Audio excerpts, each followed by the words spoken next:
Astaghfirullah Rabbal baraya, Astaghfirullah minal khataya, Rabbi zidani ilman nafi'a wa wafiqani amalan solihah.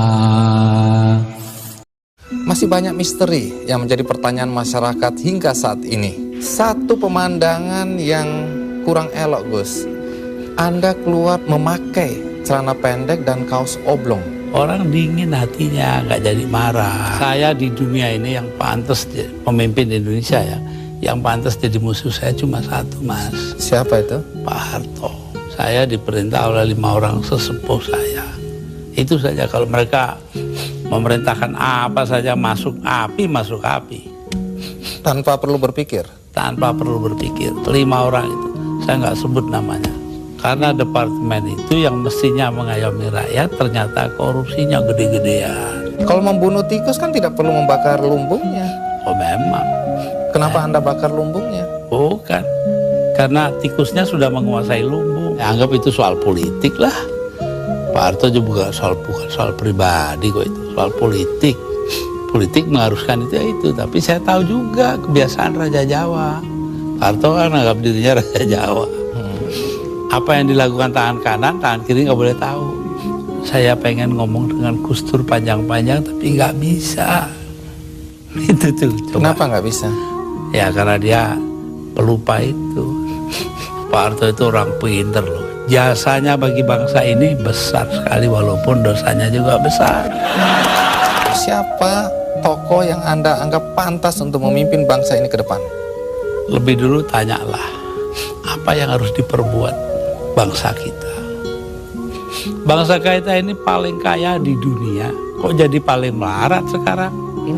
Saya dapat informasi katanya Anda dipaksa oleh paman. Paman siapa? Jadi saya punya paman.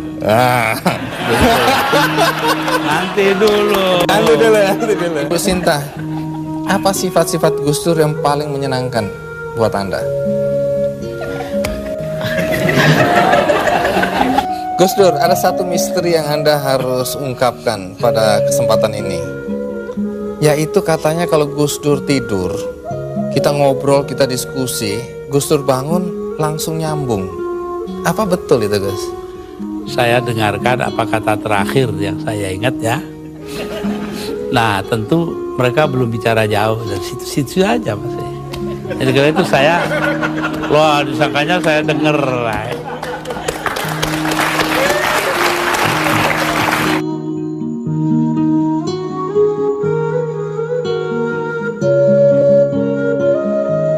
Gus Dur secara paksa melalui sidang istimewa MPR pada tanggal 23 Juli tahun 2001. Apakah benar sampai saat ini Gus Dur belum menerima pencopotannya secara paksa tadi? Loh.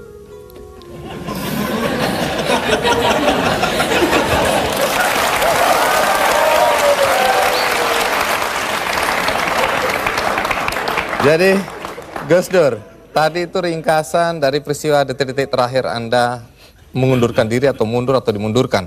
Nah, apakah sampai sekarang Anda dilengserkan? Apakah Anda masih tetap sampai saat ini tidak menerima dan menganggap itu tidak sah? Oh, nggak benar, nggak sah emang. Itu proyek politik dari MPR, karena itu Amin Rais tidak merasa perlu memberitahu saya. Iya, dulu Anda atau sampai sekarang bahkan Anda tetap menganggap itu sebagai pelanggaran konstitusi. Pelanggaran apa sebenarnya? Pelanggaran konstitusi karena di situ ada insubordinasi. Insubordinasi itu siapa yang mimpin? Yang mimpin Kapolri Bimantoro dan Panglima TNI namanya Widodo AS, sekarang Menko. Udah itu apa adanya saya ngomongin.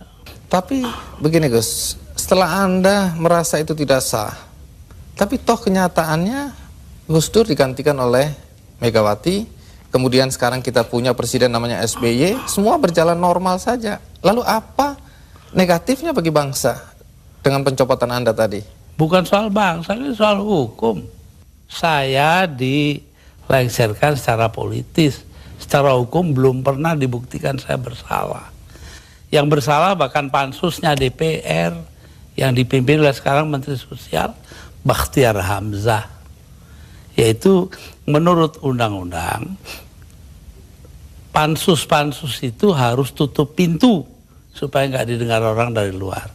Tapi oleh Bakhtiar Hamzah dibuka 10 cm, di situ berjejer-jejer lah tipnya wartawan. Nah kan, waduh, semua yang ada dalam sidang diketahui dunia luar. Itu pula yang membuat saya, oh ya kalau gitu mereka maksudnya melengsarkan saya dengan segala cara. Hukum nggak hukum. Tapi sesudah itu apa upaya yang Anda lakukan? Nggak ada. Sebab penakut bangsa ini. Kenapa Anda bilang penakut? Bangsa ini penakut karena tidak mau bertindak kepada yang bersalah. Akhirnya nggak ada yang ditindak toh. Tapi sekian tahun sudah berlalu, Gus. Untuk apa rasa penasaran, perasaan? Loh, saya nggak pernah itu terserah bangsa Indonesia. Saya itu memaafkan semua sampai istri saya marah kepada saya karena saya pergi ke rumah Megawati. Tapi kenapa Anda lalu ke Megawati kalau memang Anda marah dan kecewa? Saya nggak marah, yang mestinya marah itu bangsa ini. Mereka diem aja lah, kenapa saya jadi ribut? Saya nggak mau ribut. Baik, Gus Dur. Tapi disuruh memandang itu benar, nggak bisa dong. Orang kan ada batasnya. Antara benar dan salah. Jadi yang benar dalam hal ini istri saya.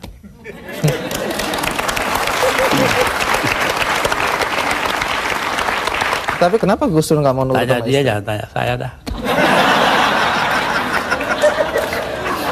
300.000 orang mas tanda tangan supaya saya jangan berhenti jadi presiden, tahu?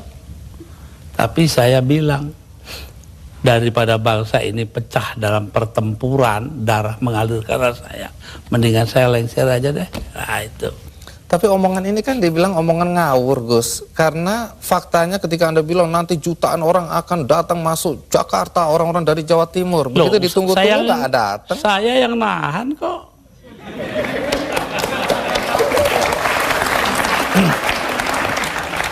Jadi kalau nggak ditahan sama Gus Dur, datanglah beneran itu ya? Bukan begitu, artinya tetap saja kebenaran kita pertahankan, tapi sikap kita itu jangan sampai bangsa ini perang saudara. Dan itu pengorbanan Anda? Ya bagi saya bukan korban, biasa aja. Nah, satu pemandangan yang kurang elok, Gus.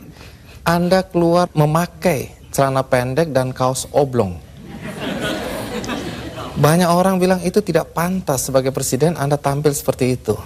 Mengapa Anda tampil seperti itu? Lah ya itu supaya saya nggak dianggap presiden. Terus manfaatnya apa dengan dianggap tidak sebagai presiden? Loh, orang dingin hatinya, nggak jadi marah. Tapi Gus Dur, dalam upaya mencopot Anda, siapa orang yang paling bertanggung jawab atas pencopotan tersebut menurut Anda? 2. Siapa? Amin Rais dan Megawati. Mengapa? Hah? Tanya sana dong, kok tanya. Nah, kalau memang Megawati dan Amin Rais dianggap orang yang paling bertanggung jawab atas pencopotan Anda, apakah Anda dendam sama mereka? Nah, ngapain dendam sama Amin? Artinya Gus Dur sudah melupakan itu, sudah memaafkan. Maafkan, lupa sih enggak. Nah, pernahkah setelah peristiwa ini, apakah itu Megawati atau Amin Rais datang ke Anda untuk meminta maaf? Enggak ada. Mereka merasa dirinya benar, ya sudah. Besok-besok akan terbukti oleh bangsa ini sendiri kok.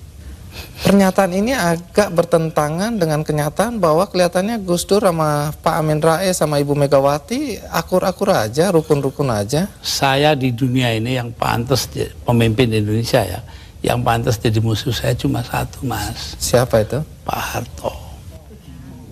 Artinya tapi apa itu pun saya hari raya masih ke sana. masih jadi teman baik saya. Artinya apa itu? Artinya saya nggak punya musuh dong di Indonesia.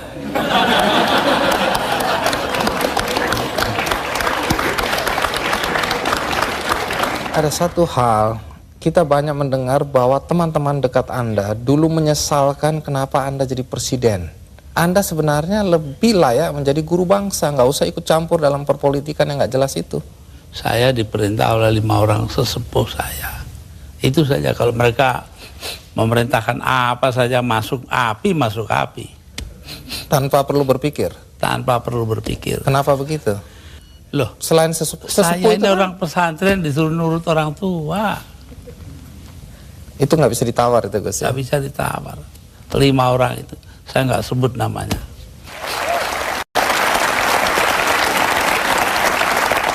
Ya, Gus Dur, dalam 20 bulan sebagai presiden, prestasi apa saja sih yang sudah dicapai?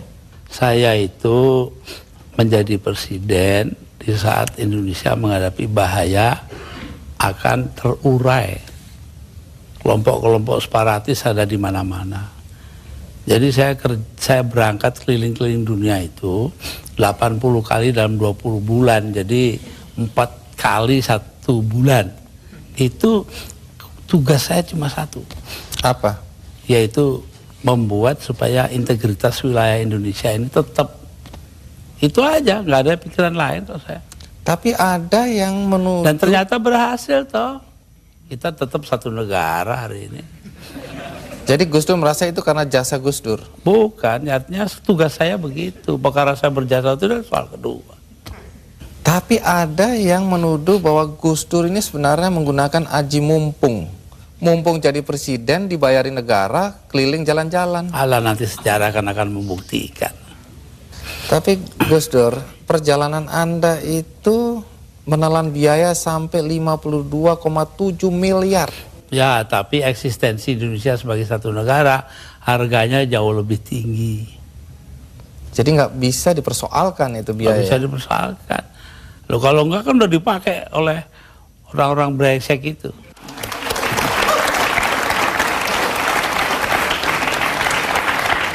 Salah satu yang masih menjadi perdebatan sampai sekarang adalah ketika Gus Dur membubarkan Departemen Sosial dan Departemen Penerangan. Kalau Departemen Sosial dulu, apa alasan persisnya? Sementara banyak orang terlantar yang harus diayomi oleh departemen itu. Persisnya itu.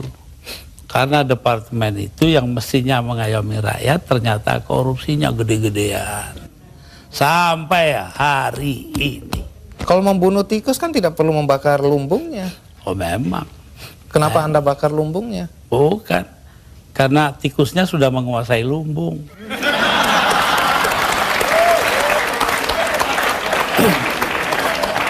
Depan dibubarkan. Kalau Depan jelas. Akibatnya sekarang pers itu sangat tidak terkontrol. Begini Bahkan pornografi sekarang merajalela. ya. Betul. Itu dosa Anda loh. Enggak dong. Dosa yang nyarin. Saya diapa-apakan itu saya bekerja menurut ketentuan Undang-Undang Dasar. Undang-Undang Dasar menjamin kebebasan berpikir. Dan itu hanya mungkin kalau Depan nggak ada. Sekarang nggak ada kebebasan berpikir. Tapi kalau kebebasannya seperti sekarang nggak ada yang kontrol, Gus. Loh, Siapa ya aja bisa. kita kontrol nanti dong. Siapa yang mengontrol? Ya antara kita aja. Kenapa sih masyarakat juga penting peranannya kok? Memang hanya pemerintah aja. Baik, Gus. Satu lagi hal yang dicatat ketika Anda menjadi presiden dan agak kontroversial, yaitu masalah PKI. Banyak orang begitu khawatir ketika Anda dulu mencabut TAP MPR nomor 25 MPRS 1966. Sebab bertentangan dengan Undang-Undang Dasar, Mas. Tapi itu ada kesan pembelaan Anda terhadap orang-orang ex-PKI dan terserah, keluarganya. kesan nggak kesan terserah. Apa alasan Yang Anda? terpenting itu bahwa tugas mengucilkan PKI itu bukan tugas negara. Itu yang penting. Apa artinya pemisahan agama dari negara kalau negara ngurusin segala hal? Padahal yang menentang PKI kan cuma beberapa gelintir orang aja. Jadi Anda tetap merasa bahwa apa yang Anda lakukan mencabut TAP MPR itu benar? benar karena bersamaan dengan Undang-Undang Dasar gitu loh. Kenapa?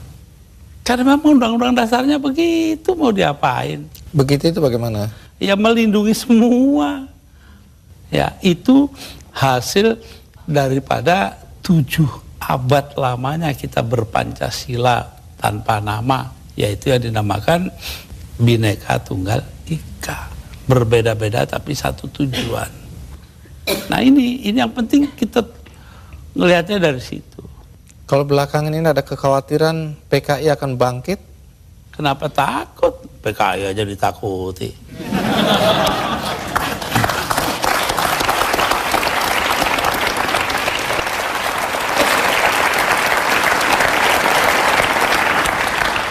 Gus Dur, di antara banyak statement Anda atau pernyataan Anda yang dianggap ngawur, dianggap nyeleneh, ada satu yang dicatat dan dianggap serius, yaitu ketika Anda berada, kalau nggak salah, di Italia. Anda menyatakan bahwa pernah suatu ketika Faisal Tanjung, waktu itu Panglima ABRI, diminta untuk menghabisi Anda. Jadi yang minta adalah Pak Harto. Anda dan Megawati ingin dihabisi. Dan statement itu terbuka loh, Gus Dur. Dugaan Anda kata-kata dihabisi ini, dihabisi karirnya atau dibunuh? Tanya Pak Harto. Kenapa? Karena Faisal Tanjung mengucapkan itu. Lalu Pak Wiranto sebagai Panglima Kostrad nelpon saya, Gus, Panglima saya kok bilangnya begini-begini, ya. Saya anggap itu soal politik lah. Pak Harto juga bukan soal pribadi kok, itu soal politik. Politik mengharuskan itu, tapi saya tahu juga kebiasaan Raja Jawa. Pak Harto kan anggap dirinya Raja Jawa. Apa yang dilakukan tangan kanan, tangan kiri nggak boleh tahu. Karena itu saya bilang sama Pak Wiranto, begini Pak Wir, tolong Anda pergi ke Pak Harto, tanya omongannya Faisal Tanjung yang begitu itu betul nggak? Apa jawabnya Pak Harto di Cendana kepada Pak Wiranto? Bahwa, wah nggak mungkin dong saya begitu. Megawati itu dilindungi ayahnya, Gus Dur dilindungi para kiai. Lah selesai sudah. Mau soal politik, saya nggak ada dendam pribadi, nggak ada. Malah saya terus terang aja, ini ada Yeni anak saya ini, ikut saya kemarin hari raya pertama, hari Sabtu, saya soal Pak Harto, ya maaf-maafan hari raya, sudah selesai, terus makan, pulang. Iya, tapi ini kan untuk meluruskan sejarah, jangan sampai orang salah paham mengenai ini. Pak Faisal Tanjung juga secara terbuka mengklarifikasi bahwa tidak pernah ada itu. Jadi apa yang Anda kalau bilang, begitu Pak Wiranto dong, dia mengatakan Pak Wiranto bohong. Anda bilang ada operasi naga hijau, naga merah, itu kan orang memang bilang, ya begitu, saya dengarnya kok. Gus Dur ini ngarang-ngarang aja. Ya saya nyatanya nanti sejarah akan buktikan betul tidaknya itu. Tapi Gus Dur sendiri pernah datang ke Pak Harto untuk mengklarifikasi ini? Nggak perlu ngapain. Tapi dari penjelasan Pak Wiranto memang Pak Harto bilang tidak pernah ada karena tadi itu ya. Kayak kemarin ini, saya ke tempatnya Pak Harto. Sepulang saya dengan suara terbata-bata karena Pak Harto itu sudah banyak lupa. Itu ngomong kepada para ajudannya. Ngomongnya apa? Saya pengen ngomong dengan Gus Dur panjang-panjang tapi nggak bisa. Itu tuh. Coba. Kenapa nggak bisa? Ya karena dia pelupa itu, terbanyak gak lupa. Pak Harto itu orang pinter loh. Jasanya bagi bangsa ini besar sekali walaupun dosanya juga besar.